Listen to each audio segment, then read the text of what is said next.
Gênesis é o livro dos começos da Bíblia. É uma coleção de histórias grandiosas. O título significa princípio.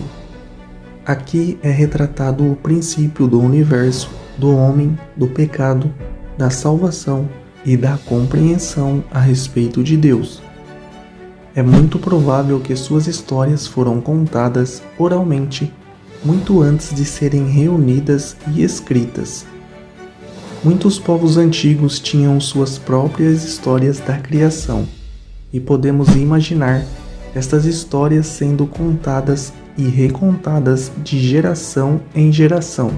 Será que Moisés, com sua formação na corte egípcia, começou a escrevê-las? Uma antiga tradição associa seu nome como o autor dos 5 primeiros livros da Bíblia. O grande drama do princípio de todas as coisas começa com Deus.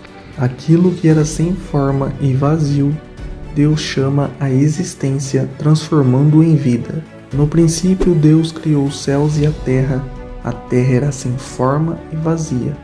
A escuridão cobria as águas profundas e o Espírito de Deus se movia sobre a superfície das águas.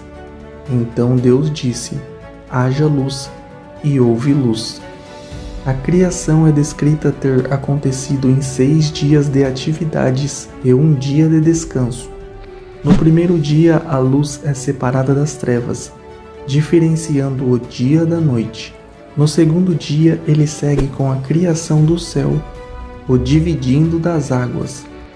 No terceiro dia, há a separação entre terra e mares, e começa a formação de plantas e árvores. No quarto dia, o sol, a lua e as estrelas são criados. No quinto dia, as criaturas marinhas e as aves. No sexto dia, Deus cria os animais e as pessoas. No sétimo dia, Deus descansa.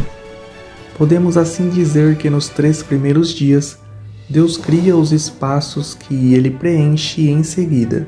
A expressão dias, primeiro dia, segundo dia, terceiro dia, e assim por diante, é uma forma mais bem entendida e vívida do narrador expressar a energia criativa de Deus, sua organização e majestade da maneira simples pelo qual ele criou todas as coisas.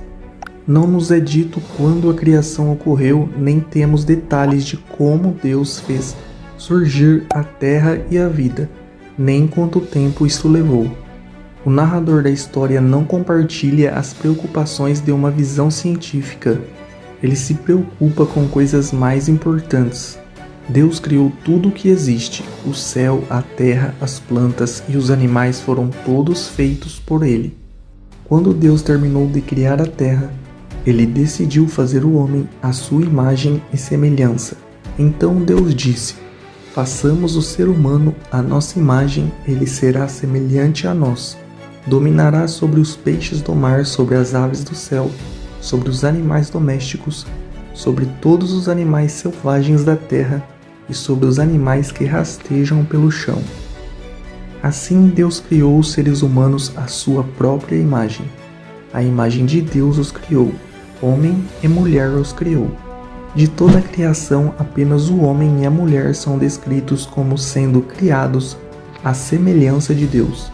Essa afirmação separa as pessoas dos animais, colocando-as num relacionamento especial com Deus.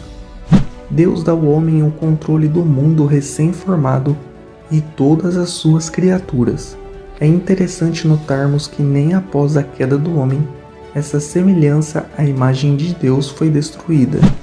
O pecado certamente a deteriorou e a manchou, mas as pessoas ainda são racionais, moralmente responsáveis e criativas, de maneira que os animais não são.